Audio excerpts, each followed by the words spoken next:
সকল প্রশংসা মহান আল্লাহ তাআলার জন্য, যিনি এই বিশ্বজাহানের মালিক। এক অহংকারী রাজকুমারী এক গরিব জেলের ওপর অত্যাচার করল।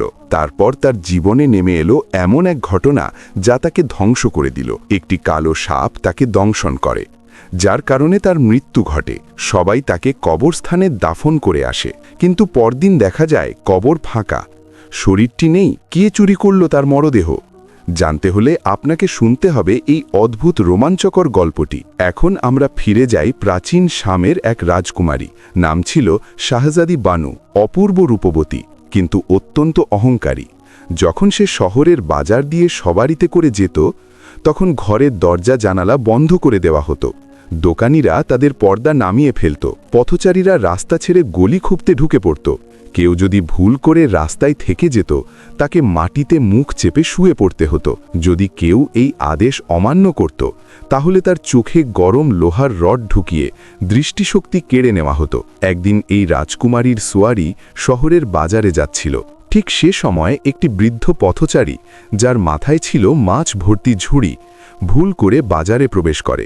সোয়ারি এত দ্রুত গতিতে আসছিল যে সে পেছনে ফিরতে পারেনি।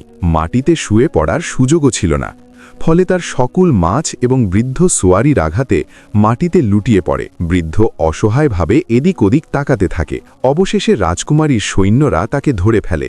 শাহজাদি তাকে দেখে আদেশ দেয়, 2 দিন পর এই লোকের চোখের দুটো গরম লোহার রড দিয়ে উপড়ে ফেলা হবে। সৈন্যরা মাথা নিচু করে বলে, যেমন হুকুম বানু সাহেবা। বৃদ্ধ কাঁদতে কাঁদতে হাত জোড় করে বলে, হে রাজকন্যা, আমার ভুল হয়ে গেছে।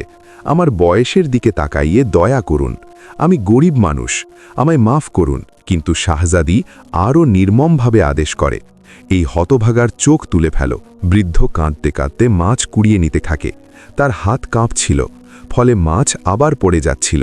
সৈন্যরা গালাগালি করতে করতে তাড়িয়ে দিতে থাকে। ঠিক তখনই 16-17 বছরের একটি ছেলে সেখানে এসে দাঁড়ায় এবং দয়া করে মাটিতে পড়ে থাকা মাছগুলো ঝুড়িতে তুলতে সাহায্য করতে থাকে। সৈন্যরা ক্ষুব্ধ হয়ে ছেলেটিকে ধাক্কা দিয়ে বলে, কে বলেছে তোকে এই বুড়োকে সাহায্য করতে? ছেলেটি বলে, এক গরিব বৃদ্ধকে সাহায্য করা কি অপরাধ? এক সৈন্য তখন ছেলেটিকে এক চড় মারে। ছেলেটি ধীর গলায় বলে, তোমরা যত খুশি জুলুম করো, একদিন তো মরতেই হবে। এই কথা তোমার রাজকন্যাকেও জানিয়ে দিও। এই কথা শুনে সৈন্যরা রাগে ফেটে পড়ে। বৃদ্ধ তখন সেই ছেলেকে বলে, তোমার দোয়া কবুল হোক। এই অহংকারী রাজকুমারীর সর্বনাশ একদিন হবেই। এরপর সৈন্যরা বৃদ্ধকে নিয়ে যায় এবং রাজপ্রাসাদে নিয়ে গিয়ে শাস্তি দিতে প্রস্তুত হয়। এদিকে রাজকন্যা বানু রাজভ্রমণ শেষ করে ফিরে আসে। তার উপদেষ্টা গুলজার বলেন, রাজকন্যা, দয়া করে এই গরিব মানুষকে মাফ করে দিন। কিন্তু বানু রেগে গিয়ে বলেন, আমি যখন একবার তীর ছুঁড়ে দিই তার আর ফেরানো যায় না। আমি আমার হুকুম ফিরিয়ে নিই না। উপদেষ্টা চুপ করে যান, কারণ বেশি কিছু বললে নিজেই বিপদে পড়বেন। এদিকে সেই রাজকন্যার প্রাসাদ ছিল কঠোর পাহারায় ঘেরা। রাতে ঘুমের সময়ও দাসী ও সৈন্যরা তার পাহারায় থাকত। কিন্তু সেদিন অদ্ভুতভাবে সে আদেশ দেয়, আজ আমি একা ঘুমাবো। রাতে ঠিক সেই ছেলে জানালা দিয়ে প্রাসাদে প্রবেশ করে। সে দেখে ঘরের মাঝে একটি দামি ফুলদানি রাখা, তার ভেতরে বিভিন্ন রঙের ফুল এবং তার ওপর একটি লাল হীরের খণ্ড। তার আলোয় পুরো ঘর ঝলমল করছে। ছেলেটি চুপি চুপি হীরেটা নিয়ে নিজের পাগড়িতে রেখে দিয়ে চলে যায়। সকালে রাজকন্যার ঘুম ভেঙে দেখে ঘর অন্ধকার। সে আতঙ্কে ঘণ্টার শিকল টানে। পুরো প্রাসাদ কেঁপে ওঠে। সবাই ছুটে আসে। রাজা ও রানী ছুটে এসে জানতে চান কি হয়েছে। রাজকন্যা কাঁদতে কাঁদতে বলে, আমার হীরা চুরি হয়ে গেছে। রাজার আদেশ, পরদিন সন্ধ্যার মধ্যে চোরকে ধরা না গেলে সবাইকে শাস্তি পেতে হবে। সকাল হতেই রাজা ঘোষণা দেন, যেই হীরা উদ্ধার করে আনবে তাকে পুরস্কৃত করা হবে। ঠিক দুপুরবেলা এক তরুণ যুবক, যার মাথায় পাগড়ি, এসে সালাম করে বলে, আমি সেই হীরা নিয়ে এসেছি। রাজা খুশি হয়ে বলেন, পুরস্কার হিসেবে তুমি কি চাও? ছেলেটি বলল, বাদশাহ সালামাত, 2 দিন আগে রাজকুমারী বানু এক গরিব বৃদ্ধ পথচারীর চোখ তুলে নেওয়ার আদেশ দিয়েছিলেন। আমি চাই আপনি সেই হুকুম ফিরিয়ে নিন এবং এই 5 জন সৈন্যের পিঠে চাবুক মারা হোক, কারণ তারা সেই গরিব মানুষকে ধরে এনেছে এবং আমাকে অপমান করেছে। বাদশাহ জিজ্ঞেস করলেন, তোমার ওই পথচারীর সাথে সম্পর্ক কি? ছেলেটি বলল, কোনো সম্পর্ক নয়, শুধুমাত্র তার দুঃখ, দারিদ্র্য আর অসহায়তা দেখে আমার মায়া লেগেছে। সে যদি ভুল করে রাজকুমারে খেয়ে দেখেও ফেলে, তাতে রাজকুমারের কি ক্ষতি হতো? বাদশাহ প্রধানমন্ত্রী ফারুক আহমেদের দিকে তাকিয়ে বললেন, এই পথচারীকে আমি ক্ষমা করে দিলাম, তাকে মুক্ত করে দাও, তবে এই ছেলেটিকে এবং 5 জন সৈন্যকেও কারাগারে পাঠিয়ে দাও। ছেলেটি চিৎকার করে বলল, আমার অপরাধ কি? আমি চোর নই। বাদশাহ বললেন, তুমি সেই হীরা চুরি করেছ। ছেলেটি বলল, আমি তো পথচারীকে বাঁচাতে চুরিটা করেছি। বাদশাহ বললেন, ব্যাখ্যার প্রয়োজন নেই। ছেলেটি রেগে গিয়ে বলে, যদি আমায় বন্দি করেন তবে মনে রাখবেন, একদিন আমি আপনার রাজমুকুট চুরি করব, আর আপনি আমাকে ধরতেও পারবেন না। বাদশাহ বললেন, মূর্খ ছেলে, ভুলভাল কথা বলো না। এরপর তিনি সৈন্যদের ইশারা করলেন এবং তারা ছেলেটিকে ধরে নিয়ে গেল। মন্ত্রীদের আদেশে বৃদ্ধকে মুক্ত করা হয় এবং সৈন্যদের 20 করে 20 চাবুক মারা হয়। রাজকুমারী হীরা ফিরে পেয়ে খুশিতে বাদশার গলায় ঝাঁপিয়ে পড়ে বলে, আব্বাজান, এই চোরকে কঠোর শাস্তি দিন। বাদশাহ বললেন, আমি তাকে জেলে পাঠিয়েছি এবং ভাবছি আগামীকাল সকালে লোকসম্মুখে তার 2 হাত কেটে ফেলা হবে, যাতে সবাই শিক্ষা নিতে পারে। রাজকুমারী বললেন, এই সিদ্ধান্ত একদম ঠিক, ও তো আপনার রাজমুকুট চুরির হুমকি পর্যন্ত দিয়েছে। বাদশাহ বললেন, ওর হাত কেটে ফেলার আগেই যেন সে আমার ঘরে পৌঁছাতে না পারে। তারপর প্রধানমন্ত্রীকে আদেশ দিলেন, আজ শহর জুড়ে ঘোষণা করে দাও যে কাল সকালে চোরের 2 হাত কাটা হবে, সবাই যেন এসে দেখে। মন্ত্রী বললেন, ঠিক আছে, যদি এখনই তাকে শাস্তি না দেওয়া হয় তবে সে ভবিষ্যতে বড় ডাকাত হয়ে উঠবে। সেই রাতেই মন্ত্রী জেলখানায় ছেলেটিকে জানালেন, তুমি যদি চুরি না করতে তবে এই অল্প বয়সে এত কঠিন শাস্তি পেতে না। ছেলেটি হেসে বলে, তোমরা সবাই পাগল, কে আমার হাত কাটবে শুনি? সূর্য ওঠার আগেই আমি এখান থেকে পালিয়ে যাব। মন্ত্রী জেলারকে আদেশ দিলেন, আজ রাত কড়া পাহারা দাও এবং ভেতরে পুরোপুরি অন্ধকার রাখো। জেলার বললেন, আপনি নিশ্চিন্ত থাকুন, এই ছেলে তো নয়, একটা পিঁপড়েও বাইরে যেতে পারবে না। রাত কেটে গেল। সকালে মন্ত্রী এসে দেখে হাত কড়া আর পায়ে পড়ানো শৃঙ্খল মাটিতে পড়ে আছে, দরজা জানালা সব বন্ধ, কিন্তু ছেলেটি নেই। তিনি জেলারকে ডেকে চিৎকার করে বললেন, তুমি পাহারার মধ্যে থেকে ওকে কিভাবে যেতে দিলে? জেলার ভয়ে কাঁপতে কাঁপতে বলল, স্যার, আমি নিজে রাতভর পাহারায় ছিলাম, একটু পরপর ভিতরে গিয়ে দেখেছি, কিছুই বুঝতে পারছি না ও কিভাবে বেরোল। মন্ত্রী রেগে গিয়ে রাজার কাছে অভিযোগ করলেন। রাজা আগে গর্জে উঠলেন, যে যতজন সৈন্য রাতে পাহারায় ছিল সবাইকে জেলে ঢোকাও এবং সকাল সন্ধ্যা 20 করে 20 চাবুক মারা হোক। সারা দিন রাজা চরম রাগে থাকলেন, কারো সঙ্গে কোনো কথা বললেন না, এমনকি রানী ও রাজকুমারীকেও দেখা দিলেন না। রাতে তিনি আগেই বিছানায় চলে গেলেন। সকালে রাজকুমারী বাবার কাছে এসে দেখে তিনি বিষণ্ণ। সে বাবার কাঁধে হাত রেখে বলল, আব্বাজান, আপনি এত মন খারাপ করে আছেন কেন? রাজা উত্তর দিলেন, গতকাল ছেলেটি পালিয়েছে, আর আজ রাতেই সে আমার রাজমুকুট চুরি করে নিয়ে গেছে। রাজা বললেন, ও এমনভাবে আসে যেন কারো চোখেই পড়ে না, আর যা চায় নিয়ে যায়। রাজকুমারী বলল, আমার মনে হয় সে এই প্রাসাদের কোনো দাসের সঙ্গে মিলে গেছে, না হলে প্রাসাদে প্রবেশ করার সাহস পায় কিভাবে? রাজা বললেন, আমার বিশ্বাস বৃদ্ধ পথচারীর সাথে তার সম্পর্ক আছে, তাই তাকে ধরে আনা হোক, আর ঘোষণা দেয়া হোক যে তাকে সাহায্য করবে তাকেও কঠিন শাস্তি দেওয়া হবে। রাজকুমারী বলল, এটা দারুণ পরিকল্পনা। রাজা সঙ্গে সঙ্গে প্রধানমন্ত্রীকে ডেকে পরিকল্পনা জানালেন। মন্ত্রী বললেন, রাজমুকুট ফিরে পেলে ছেলেটিকে নজরদারিতে রাখা উচিত। রাজকুমারী বললেন, ওকে রশিতে বেঁধে আমার ঘরে রাখব, তারপর দেখি কিভাবে পালায়। মন্ত্রী সৈন্যদের আদেশ দিলেন, বৃদ্ধ পথচারীকে ধরে আনো। 1 ঘণ্টার মধ্যে সৈন্যরা ঘোড়ায় চড়ে বৃদ্ধকে ধরে আনল। রাজা তাকে রাজকীয় অতিথিশালায় পাঠালেন এবং শহরে ঘোষণা করলেন, বৃদ্ধের চোখ তুলে নেওয়া হবে এবং তার চিল কাককে খেতে দেয়া হবে। এই ঘোষণা শুনেই সেই রহস্যময় ছেলেটি প্রচণ্ড রেগে গেল এবং বলল, আমাকে ধরতে না পেরে এখন সেই গরিব বুড়ো মানুষটার উপর রাগ ঝাড়ছেন। রাগে ফুঁসে উঠেছিল সেই রহস্যময় ছেলেটি। কিন্তু বাদশাহ আর শাহজাদির এই পরিকল্পনা সফল হওয়া অতটা সহজ নয়। রাত নেমে এলো, পুরো রাজপ্রাসাদে কড়া পাহারা বসানো হয়, এমনকি বাদশাহ নিজেও ছদ্মবেশে প্রাসাদের নিচে টহল দিতে শুরু করলেন। হঠাৎ সন্ধ্যার সময় অদ্ভুত একটা ঘটনা ঘটে। শাহজাদির ঘর থেকে হঠাৎ এক তীব্র চিৎকার ভেসে এলো, যেন আকাশ ক্ষেপে উঠল। বাদশাহ, মন্ত্রী আর সৈন্যরা হন্তদন্ত হয়ে ছুটে এলেন। ঘরে ঢুকে তারা দেখলেন শাহজাদি মেঝেতে পড়ে আছেন। বাদশাহ ছুটে গিয়ে তার মাথা কোলে তুলে নিলেন এবং সাথে সাথেই রাজদরবারের চিকিৎসককে ডেকে পাঠালেন। তাবিব অনেক চেষ্টা করেও শেষমেশ কাপা গলায় বললেন, বাদশাহ সালামত, দুঃখের সাথে বলতে হচ্ছে শাহজাদি আমাদের ছেড়ে চলে গেছেন, তাকে বিষাক্ত সাপ দংশন করেছে। বাদশার চোখ থেকে অঝরে জল পড়তে লাগল। তিনি কান্নায় ভেঙে পড়ে বলতে লাগলেন, হে আল্লাহ, আমার জীবনটা যে একমাত্র এই মেয়ের উপর নির্ভরশীল ছিল, তুমিও তাকে কেড়ে নিলে। অনেকক্ষণ ধরে কাঁদার পর শাহজাদির দেহটি তুলে এনে খাটে শোয়ানো হলো। ঠিক সেই মুহূর্তে মন্ত্রীর চোখ পড়ল বাদশাহর রাজমুকুটের দিকে। দেখুন, রাজমুকুট এখানে সিংহাসনের পাশে পড়ে আছে। সম্ভবত চোর গতরাতে এখানে ঢুকেছিল। আরেকজন মন্ত্রী মন্তব্য করলেন, যদি সেই রহস্যময় ছেলেটাই সাপটাকে ছেড়ে দিয়ে থাকে।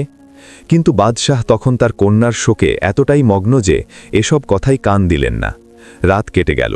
পরদিন শাহজাদি বানুকে নিকটবর্তী কবরস্থানে দাফন করা হলো।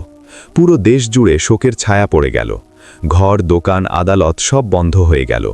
মসজিদ, মাজারে শাহজাদির জন্য দোয়া চলতে লাগল। এর পরদিন বাদশাহ তার মন্ত্রীদের সাথে কবর জিয়ারতে গেলেন। কিন্তু তারা গিয়ে দেখেন কবর খোলা, মাটি ছড়িয়ে আছে, আর কবরে মৃতদেহ নেই। এই দৃশ্য দেখে বাদশাহ জ্ঞান হারিয়ে মাটিতে পড়ে গেলেন। পানির ছিটা দিয়ে তার জ্ঞান ফেরানো হলো, কিন্তু তিনি যেন হুঁশে নেই। চারপাশের সবাইকে অচেনা লাগছিল। 4 দিন পর রাজচিকিৎসকের চিকিৎসায় তার জ্ঞান সম্পূর্ণ ফিরে আসে। তবে তিনি কন্যার মৃত্যুর চেয়ে বেশি ব্যথা পেয়েছিলেন তার দেহ নিখোঁজ হয়ে যাওয়ায়। তিনি গোয়েন্দা নিযুক্ত করলেন চুরি হওয়া মৃতদেহ খুঁজে বের করতে। গোয়েন্দারা সারা দামেস্ক শহর জুড়ে অভিযান চালাতে লাগল। কিন্তু তারা জানত না, চোর এরই মধ্যে দামেস্ক ছেড়ে সিরিয়ার সীমানায় পেরিয়ে ফেলে। চোর একটি দ্রুতগতির সাদা ঘোড়ায় করে শাহজাদির মৃতদেহ নিয়ে বাগদাদের দিকে এগিয়ে চলেছে। তার বিশ্বাস, বাগদাদে সে নিরাপদ আশ্রয় পাবে। কিন্তু তার মনে দুশ্চিন্তা, বাগদাদ শহরে প্রবেশের সময় সে দেহটি কোথায় লুকাবে। একটি ছোট্ট জনপদের কাছে পৌঁছে সে মৃতদেহটিকে ঝোপের ভেতর লুকিয়ে রেখে কাঠের একটি বড় সিন্দুক কিনে আনে। সেই সিন্দুকে লাশ ঢুকিয়ে আবার যাত্রা শুরু করে। রাত ঘনিয়ে এসেছে। বাগদাদের প্রবেশদ্বার বন্ধ হয়ে যাওয়ার সময় ঠিক তখনই সে ঢুকল। প্রবেশের সময় এক বণিক তার পথ রোধ করে বলল, আমি প্রতি শুক্রবার রাতে এখানে এসে শেষ আগত ব্যক্তিকে আমার অতিথি বানাই। আজ তুমি শেষ মানুষ, তোমাকেই থাকতে হবে আমার সঙ্গে 3 দিন। চোর তখন দুশ্চিন্তায় পড়ল। ভাবল, যদি এই বণিকের বাড়িতে যাই তাহলে লাশের খবর ফাঁস হতে পারে, কিন্তু যদি কোনো সরাইখানায় যাই ওখানেও ঝুঁকি আছে। অবশেষে সিদ্ধান্ত নিল এই বণিকের সাথে যাওয়াই নিরাপদ। সে বলল, আপনার মতো সম্মানিত ব্যক্তির অতিথি হওয়া আমার সৌভাগ্য। বণিক হেসে বলল, এটা আমার ভাগ্য যে তুমি আমার দাওয়াত গ্রহণ করেছ। সে চোরকে নিজের প্রাসাদসম বাড়িতে নিয়ে গেল। ঘোড়াটি বাইরে রাখা হলো। চোরকে একটি সুসজ্জিত ঘরে নেওয়া হলো। বণিক বলল, এই ঘরেই তুমি থাকো, সব ব্যবস্থা আছে। এই ঘরে জানালা নেই, দরজা এমনভাবে তৈরি যাতে বাইরের কোনো আওয়াজ শোনা যায় না। চোর তাকিয়ে বলে, এই টেবিলের ওপর রাখা ময়ূরটি বেশ পছন্দ হয়েছে আমার। বণিক বলল, এটাতে যন্ত্রপাতি বসানো আছে, যখন সবকিছু সক্রিয় হয় তখন এই ময়ূর নাচতে থাকে। চোর বলল, আমি কি এখন ওর নাচ দেখতে পারি? বণিক বলল, এর নাচের নির্ধারিত সময় আছে, সময় হলে এমনিই শুরু করবে, কিন্তু মনে রেখো, যখন এটা নাচবে তখন এর কাছে যেও না। চোর অবাক হয়ে জিজ্ঞেস করল, এটা তো খুব দামি জিনিস মনে হচ্ছে, কোথা থেকে পেলেন? বণিক বলল, এটা আমাকে উপহার হিসেবে দেওয়া হয়েছিল। তারপর সে হাততালি দিয়ে এক দাসকে ডাকল এবং বলল, যদি খাবার প্রস্তুত হয়ে থাকে তবে এখনই পরিবেশন করো। দাস বলল, স্যার, সব প্রস্তুত আছে। বণিক চোরের হাত ধরে ডাইনিং কক্ষে নিয়ে গিয়ে তাকে খাওয়ালো। খাবার পরে বলল, এখন বিশ্রাম নাও, কাল সন্ধ্যায় আবার দেখা হবে। চোর জিজ্ঞেস করল, আপনি দিনে থাকবেন না? বণিক বলল, না, আমি সকালে বেরোই আর সন্ধ্যায় ফিরি। চোর খোদা হাফেজ বলে নিজের ঘরে ফিরে দরজার ভেতর থেকে বন্ধ করল। আরাম করে কিছুক্ষণ পর সে সেই সিন্দুক খুলে শাহজাদর দেহ বের করল। তারপর ছেলেটি পকেট থেকে একটি সাদা রুমাল বের করল এবং নিজের মুখে বাতাস করল। হঠাৎই সে মেঝেতে লুটিয়ে পড়ল এবং রূপান্তরিত হয়ে গেল একটি কালো বিষধর সাপে। সে শাহজাদির পায়ে একটি দংশনের চিহ্ন দেখতে পেয়ে সেখানে মুখ রেখে বিষ চুষতে শুরু করল। মুখ ভর্তি বিষ সে একটি পেয়ালায় থুতু দিয়ে ফেলছিল। চুষতে চুষতে যখন রক্ত বেরোতে শুরু করল তখন সে থেমে গেল। এরপর ঘরের এক কোণে গিয়ে কিছু মাটি চাকল এবং তৎক্ষণাৎ আবার মানুষে রূপান্তরিত হল। এদিকে শাহজাদর চোখ খুলে যায়। সে শাহিদকে দেখে বলল, আমার গলায় যেন কাটার মতন কিছু বিঁধছে, একটু পানি দাও। শাহিদ একটি গ্লাসে পানি ঢেলে তার হাতে দিল এবং তাকে ধীরে ধীরে বিছানায় শুইয়ে দিল। তারপর ফলমূল এনে খেতে দিল। খাবার পরে শাহজাদর শরীরে কিছুটা বল ফিরে এলো। সে জিজ্ঞেস করল, আমি এখন কোথায়? তুমি কে? শাহেদ উত্তর দিল, আমার নাম শাহেদ জামাল, আমি দামেস্কের বাসিন্দা, কিন্তু এখন বাগদাদে আছি। শাহজাদি একটু চুপ করে থেকে বলল, চোখ খোলার আগে আমি একটি স্বপ্ন দেখছিলাম, খুবই ভয়াবহ, কিন্তু এখন মনে হচ্ছে সেই স্বপ্ন যেন বাস্তব হয়ে গেছে। এটা কি রহস্য? শাহেদ জিজ্ঞেস করল, স্বপ্নে কি দেখেছ? শাহজাদি বলল, আমি দেখেছি আমি মারা গেছি, আমাকে নদীর ধারে রাজকীয় কবরস্থানে দাফন করা হয়েছে। হঠাৎ কবর খুলে যায় এবং তুমি আমাকে বের করে একটি সাদা ঘোড়ায় তুলে নিয়ে ছুটতে থাকো। তারপর আমাকে এক ঝোপে লুকিয়ে রেখে কাঠের সিন্দুকে ভরে ফেলো। অনেক পরে সেই সিন্দুক খুলে তুমি একটি সাপে পরিণত হয়ে আমার বিষ চুষতে শুরু করো। এই কথা শুনে শাহিদ হতবাক হয়ে গেল। সে ভাবল, এত কিছু জানল কিভাবে? ও তো জ্ঞানহীন ছিল। শাহজাদি জিজ্ঞেস করল, তুমি কি ভাবছ? বলো না, আমি কি আমার প্রাসাদে আছি? শাহিদ বলল, তুমি যা স্বপ্নে দেখেছ সেটাই বাস্তব। তোমাকে সাপ দংশন করেছিল। তোমার বাবা ভাবেন তুমি মারা গেছো, তাই কবর দেন। কিন্তু আমি জানি সাপে কাটা মানুষ 3 দিন পর্যন্ত বাঁচে, তাই আমি কবর খুলে তোমাকে নিয়ে এসেছি। শাহজাদি অবাক হয়ে জিজ্ঞেস করল, তুমি আমাকে চেনো কিভাবে? শাহিদ বলল, আমি একসময় তোমার প্রাসাদে হীরা চুরি করতে গিয়েছিলাম, তখন তোমাকে দেখেছিলাম। শাহজাদি জিজ্ঞেস করল, তুমি সাপে কিভাবে রূপ নিলে? তুমি কি জাদুকর? শাহিদ বলল, আমি জাদুকর নই, তবে আমার বাবা মৃত্যুর আগে এই রুমালটি দিয়েছিলেন। এই রুমালের বাতাসে আমি সাপে পরিণত হই এবং মাটি চেটে মানুষে ফিরে আসি। শাহজাদির চোখ বন্ধ করে কিছুক্ষণ ভাবল। শাহিদ বলল, কি ভাবছ? শাহজাদি বলল, আমি ভাবছি যখন সাপ আমাকে দংশন করে তখন আমার আত্মা যেসব দৃশ্য দেখছিল সেগুলোই যেন স্বপ্ন হয়ে আমার সামনে এসেছে। শাহিদ বলল, আমারও তেমনি মনে হয়। এখন এগুলো ভুলে যাও, ঘুমাও। শাহজাদি বলল, ভোর হলে আমাকে আমার আব্বার কাছে নিয়ে চলো, তিনি আমার জন্য নিশ্চয়ই কাঁদছেন। শাহিদ কঠিন স্বরে বলল, তুমি তাকে ভুলে যাও, আমি তোমাকে নিজের জন্য নিয়ে এসেছি, তুমি আমার সঙ্গেই থাকবে। শাহজাদি বলল, আমি একজন রাজকুমারী, আমি একটা সাধারণ চোরের সাথে থাকতে পারবো না। শাহিদ বলল, তবু থাকতে হবে, কারণ এখন তুমি আর রাজকুমারী নও। যদি পালানোর চেষ্টা করো আমি তোমাকে জীবিত রাখব না। ঠিক তখনই ঘরের ময়ূরটিকে তার পাখা মেলে নাচতে শুরু করল, সাথে বাজতে লাগলো নানা রকম বাদ্যযন্ত্রের শব্দ। ময়ূরের পাখায় লাগানো ছিল রঙিন মুক্তা, সেই মুক্তার আলোয় ঘর আলোকিত হয়ে উঠল। হঠাৎ একটি মুক্তা মেঝেতে পড়ে গেল এবং ময়ূরের নাচ থেমে গেল। শাহিদ সেই মুক্তাটি তুলতে যাচ্ছিল, শাহজাদি তাকে থামিয়ে বলল, ওটা পরের জিনিস, হাত দিও না। শাহিদ বলল, আমি তো চুরি করতে যাচ্ছি না। শাহজাদি বলল, তবু স্পর্শ করো না। শাহিদ ওর কথা মেনে নিল। এরপর শাহজাদি ঘুমিয়ে পড়ল, কিন্তু শাহিদ জেগেই থাকল। সে ভাবল, সাপ হয়ে ঘুরে দেখিত এই জাদুকর বণিকের বাড়িতে কি কি রহস্য আছে। সে আবার রুমাল বের করে নিজের মুখে বাতাস দিল এবং সাপে রূপান্তরিত হয়ে ঘর ছেড়ে বেরিয়ে গেল। হবিলির 20-25টি ঘর সে ঘুরে দেখল, সব ঘরেই দামি জিনিসে ভরা। শেষে সে ছাদে একটি ঘরে পৌঁছল। এটা একেবারেই আলাদা ছিল। ঘরে শুধু ছিল কঙ্কাল, মৃত মানুষের খুলি আর একটা টেবিল। একপাশে ছিল একটি আয়না, আর জাদুকর ল্যাম্পের চিমনি তুলছিল। ল্যাম্প থেকে ধোঁয়া উঠল, আর সেই আয়নায় স্পষ্ট দেখা গেল সেই মুক্তা যেটা ময়ূর থেকে পড়ে গিয়েছিল। জাদুকর সেটা দেখে কিছু একটা ভাবছিল।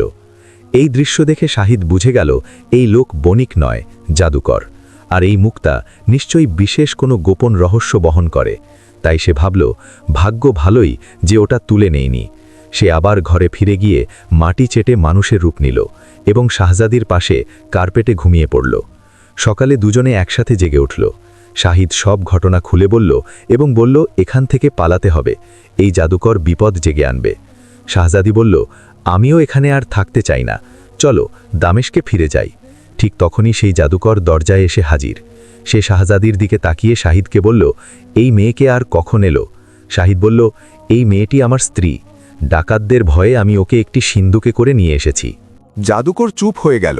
তারপর মেঝেতে পড়ে থাকা মুক্তাটি তুলে আবার ময়ূরের পায়ে বসিয়ে দিল। শাহজাদি বলল, আপনি এখন আমাদের অনুমতি দিন, আমরা এখান থেকে যেতে চাই।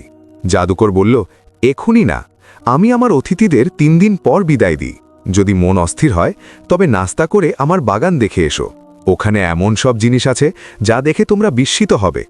এই কথা বলে সে চলে গেল এবং কিছুক্ষণ পর নাস্তা পাঠিয়ে দিল। নাস্তায় ছিল সিংহের মাংসের কোরমা, অ্যাপেলের মুরব্বা, ময়দার পরোটা, রাজকীয় টোস্ট এবং মধু। শাহজাদি আশঙ্কায় বলল, এর মধ্যে এমন কিছু না থাকে যাতে সে জাদু করে রেখেছে। শাহিদ বলল, আমারও তাই মনে হচ্ছে, এখন আমাদের কি করা উচিত? শাহজাদি বলল, আমরা কিছুই খাবো না, না খেয়ে থাকা ভালো, সাফারির অজুহাতে এখান থেকে পালাবো। শাহিদ এই প্রস্তাবে রাজি হল এবং সব নাস্তা কালো সিন্দুকে ভরে ফেলল আর প্লেটগুলো ফাঁকা করে দিল। এরপর জাদুকর এলো এবং দুজনকে নিয়ে বাগানে গেল। সে বলল, আমি বাজারে যাচ্ছি, তোমরা এখানে ঘুরে দেখো, তবে এই বাগানের কোনো কিছুকে ছোবে না। সে চলে গেল। তারা বাগান ঘুরে দেখতে লাগল। তারা দেখল যে ডালে ফুল ফোটে সেখানে একটিও পাতা নেই। চলতে চলতে তারা পৌঁছালো এক বারান্দারিতে। সেখানে অসংখ্য খাঁচা ঝোলানো, প্রতিটিতে এক একটি অপূর্ব পাখি। শাহজাদি বলল, এমন পাখি আমি আগে দেখিনি। শাহিদ বলল, এই জাদুকরের কাছে এসব পাওয়া কঠিন নয়। ঠিক তখনই একটি সাদা পাখি বলল, তোমরা কি আমাদের সাহায্য করবে? শাহজাদি চমকে উঠে বলল, তোমরা কথা বলতে পারো? বলো, কি সাহায্য চাই? পাখিটি বলল, আমরা পাখি নয়, মানুষ। এই নিষ্ঠুর জাদুকর আমাদের পাখিতে রূপান্তর করে খাঁচায় বন্দি করেছে। যদি কোনোভাবে তোমরা ছাদে উঠে ল্যাম্প জ্বালাও এবং ধোঁয়া ওঠার পর চিমনি ভেঙে ফেলো, আমরা সবাই মানুষে ফিরে যাব। আরেক পাখি জিজ্ঞেস করল, তোমরা কারা? এই জাদুকরের কে? শাহিদ বলল, আমরা তার অতিথি। পাখি বলল, তোমরা কি ময়ূরের নাচ দেখেছ? শাহিদ বলল, হ্যাঁ দেখেছি। একটি মুক্তা পড়ে গিয়েছিল, কিন্তু আমরা তুলিনি। আজ সকালে নাস্তা এলো, সেটাও আমরা খাইনি। পাখি বলল, এই কারণেই তোমরা বেঁচে গেছ। যদি মুক্তা তুলতে অথবা নাস্তা খেতে, তোমরাও পশুতে রূপান্তরিত হতে বা তার গোলাম হয়ে যেতে। দুজনেই রুমে ফিরে এলো। শাহজাদি বিছানায় শুয়ে পড়ল, আর শাহিদ ছাদে গেল। সেখানে কাউকে না পেয়ে সে ল্যাম্প জ্বালালো এবং চিমনি তুলল। ধোঁয়া উঠতে লাগল। সে চিমনিটিকে জোরে মাটিতে আঁচড়ে ভাঙল, তারপর দ্রুত নিচে নেমে এলো। রুমে এসে দেখে শাহজাদি এক অপূর্ব সুন্দর তরুণের সাথে কথা বলছে। তরুণ সালাম দিল। শাহজাদি বলল, ময়ূরটা গায়েব হয়ে গেছে, আর এই ছেলেটি বলছে সেই ময়ূর ছিল। জাদুকর তাকে পশুতে রূপান্তর করেছিল। শাহিদ বলল, আমি চিমনি ভেঙেছি, তাই জাদুর প্রভাব কেটে গেছে। এখন সবাই আবার মানুষে ফিরেছে। সে বাগানে গেল, দেখে হলুদ ফুলগুলো রঙিন হয়ে উঠেছে এবং দূর থেকে একদল মানুষ এগিয়ে আসছে। তারা কাছে এসে শাহিদকে ধন্যবাদ জানালো এবং বলল, জাদুকর ফেরার আগেই এখান থেকে পালিয়ে যায়। তাদের কার কি অবস্থা জিজ্ঞেস করে শাহিদ জানতে পারল, অনেকেই বনি, কেউ রাজপুত্র, কেউ সওদাগর, কেউ আবার ছদ্মবেশে রাজা। জাদুকর তাদের সব সম্পদ দখল করে রেখেছিল। সবাই বলল, চলো প্রাসাদে গিয়ে নিজেদের মালপত্র খুঁজে আনি। তারা প্রাসাদে গিয়ে যা কিছু পেল তুলে নিল। অন্য মাল না পেয়ে কিছু দামি জিনিসও নিয়ে নিল। শাহিদও অনেক দামি জিনিস নিয়ে সিন্দুক ভরল। তারপর সবাইকে নিয়ে প্রাসাদ থেকে বেরিয়ে গেল। প্রহরীরা চিৎকার করলেও কেউ শোনেনি। সবাই শহরের বাইরে একটি তাঁবু গেড়ে বিশ্রাম নিতে লাগল। এরপর 2244 জন সওদাগর শহরে গিয়ে মাল বিক্রি করল। শাহিদও হাজার হাজার স্বর্ণমুদ্রার জিনিস বিক্রি করে একদিনেই ধনী হয়ে উঠল। এদিকে জাদুকর প্রাসাদে ফিরে এলে প্রহরীরা জানালো, আপনার সব অতিথি আজ সকালে মালপত্র নিয়ে চলে গেছে। আমরা বাধা দিলেও তারা কথা শোনেনি। জাদুকরের পায়ের নিচ থেকে যেন মাটি সরে গেল। সে ছুটে বাগানে গিয়ে দেখল ফুলরুমে খাঁচাগুলো গায়েব। সে ঘামতে ঘামতে ছাদে উঠল। চিমনির টুকরো লেখে চোখে অন্ধকার দেখল। সে কাঁদতে কাঁদতে বলল, হায়, যে চিমনি আমি 10 বছরের সাধনায় পেয়েছিলাম তা ভেঙে গেছে। সে রুমে গিয়ে দেখল ময়ূর গায়েব। খাবার ছড়িয়ে ছিটিয়ে মেঝেতে পড়ে আছে। সব বুঝে গেল, এই ছেলেই সর্বনাশ করল। যদি ও নাস্তা খেয়ে ফেলত তাহলে ও আমার গোলাম হয়ে যেত। কিন্তু না, ও খুব চালাক। মুখ তো তুলে খায়ও নেই। কিন্তু না, এবার ওকে ছাড়ব না। এরপর জাদুকর নিজের ঘরে গিয়ে পোশাক বদলে জ্যোতিষীর বেশে শহরের বাইরে বেরোল। সে একে একে লোকজনকে জিজ্ঞেস করতে করতে একটি শিবিরের দিকে এগিয়ে গেল। সেখানে সে গোপনে ঢোকার চেষ্টা করল। তার হাঁটার শব্দ শুনে শাহজাদার সন্দেহ জাগে। তিনি সেই নজুমিকে নিজের তাঁবুতে ডেকে পাঠালেন। মুখ দেখেই জাদুকর দাঁত চেপে ভাবল, এই তো আমার শত্রুর স্ত্রী। আমি একে কিছুতেই ছাড়ব না। এ তো আমার সর্বনাশ করেছে। সে কিছুক্ষণ শাহজাদির হাত দেখে পকেট থেকে একটি বোতল বের করে বলল, এই বোতলটি চোখের কাছে ধরো এবং মনে মনে একটি প্রশ্ন করো। উত্তর তোমার চোখের সামনে বোতলের কাছে ভেসে উঠবে। শাহজাদি বোতলটি চোখের কাছে আনতেই ভেতরে থাকা চেতনা হারানোর ধোঁয়া শ্বাসের সাথে ভেতরে ঢুকে পড়ল। তিনি সঙ্গে সঙ্গেই অজ্ঞান হয়ে পড়লেন। জাদুকর চারপাশে তাকিয়ে নিশ্চিত হল কেউ দেখছে না। তারপর পেছনের দিক দিয়ে তাকে নিয়ে জঙ্গলের দিকে চলে গেল। এদিকে ঠিক তখনই শাহিদ ফিরে এসে দেখে তার তাঁবু খালি। পাশের লোকদের জিজ্ঞেস করলে তারা জানায়, এক নজুমে এসেছিল কিছুক্ষণ আগে, তারপর আর কাউকে দেখেনি। শাহিদ বুঝে গেল জাদুকরই ওকে ফাঁদে ফেলেছে। তার মনে পড়ে গেল হয়তো ওরা পেছনের দিক দিয়ে বেরিয়ে গেছে। সঙ্গে সঙ্গে সে মাটিতে পায়ের ছাপ খুঁজতে লাগল। ছাপ দেখে দ্রুত সেদিকেই ছুটল। দূরে সে দেখতে পেল জাদুকর কাঁধে শাহজাদিকে নিয়ে হেঁটে যাচ্ছে। শাহিদ পকেট থেকে রুমাল বের করল। হঠাৎ চিন্তা করে আবার রেখে দিল। সে দৌড়ে এগিয়ে গেল। জাদুকর তাকে দেখে বলে উঠল, খবরদার, কাছে এসো না, না হলে আগুনে পুড়িয়ে ছাই করে ফেলব। শাহিদ বলল, হে প্রতারক, নিষ্ঠুর দানব, ওকে এক্ষুনি নিচে নামাও, না হলে আমি তোমাকে মাটিতে মিশিয়ে দেব। জাদুকর তখন শাহজাদিকে ফেলে দিল এবং পকেট থেকে এক মৃত হাতের নখর তুলে বলল, যদি বাঁচতে চাও চলে যাও, না হলে মানুষ থেকে পশুতে পরিণত করে দেব। শাহিদ শান্তভাবে বলল, ঠিক আছে, আমি যাচ্ছি। সে পাশের ঝোপে গিয়ে সাপে রূপান্তরিত হল। ঘাসের ভেতর দিয়ে চুপি চুপি সে জাদুকরের পেছনে পৌঁছে গেল। জাদুকর যখন শাহজাদিকে তুলতে ঝুঁকেছিল তখনই শাহিদ তাকে পিঠে দংশন করল। জাদুকর ব্যথায় চিৎকার করে পড়ে গেল এবং ছটফট করতে করতে নিস্তেজ হয়ে পড়ল। শাহিদ মাটিতে কিছু চেটে আবার মানুষের রূপ নিল। একটা ঝর্ণা থেকে পানি এনে শাহজাদির মুখে ছিটিয়ে দিলে তিনি জ্ঞান ফিরে পেলেন। তিনি চোখ খুলেই বললেন, ওহ, আমি বুঝতে পারিনি, ও যে জাদুকর, সে তো নজুম সেজে এসেছিল। শাহিদ বলল, আমি সময় মতো এসে পড়ায় ওর খেলা শেষ হয়েছে, চলো ফিরে যাই। এদিকে বণিকেরা ফিরে এলো। সবাই নিজেদের জিনিসপত্র গোছাচ্ছে। সব মাল বিক্রি হয়ে গেছে, সবাই এখন ফিরে যাচ্ছে। শাহিদ বলল, চলুন আমরা বাগদাদের বাদশাহের কাছে গিয়ে পুরো ঘটনা বলি। সবাই এতে সম্মত হল। তারা বাদশাহের প্রাসাদে পৌঁছালো। বাদশাহ তাদের সাথে সঙ্গেই দেখা করলেন। তিনি মনোযোগ দিয়ে পুরো ঘটনা শুনলেন। শাহিদকে বাহাবা দিলেন এবং মন্ত্রীদের আদেশ দিলেন, জঙ্গলে গিয়ে জাদুকরের লাশ নিয়ে এসো। এছাড়াও বাদশাহ আদেশ দিলেন, সব শিবির গুটিয়ে প্রাসাদে নিয়ে আসা হোক। তিনি সবাইকে তার রাজ অতিথি ঘোষণা করলেন। তৃতীয় দিনে বাদশাহ পুরো জাদুকরের প্রাসাদটি শাহিদকে দান করলেন। তিনি শাহিদকে আরও জমিদারি দিলেন, মাসিক ভাতা নির্ধারণ করলেন, কারণ শাহিদ শুধু বাগদাদকেই নয়, আগত বণিকদেরও রক্ষা করেছে। এই আনন্দের দিনে সব বণিকেরা শাহিদকে মূল্যবান জিনিস উপহার দিল। অন্যান্য রাজা রাজপুত্ররাও উপহার পাঠানোর প্রতিশ্রুতি দিল।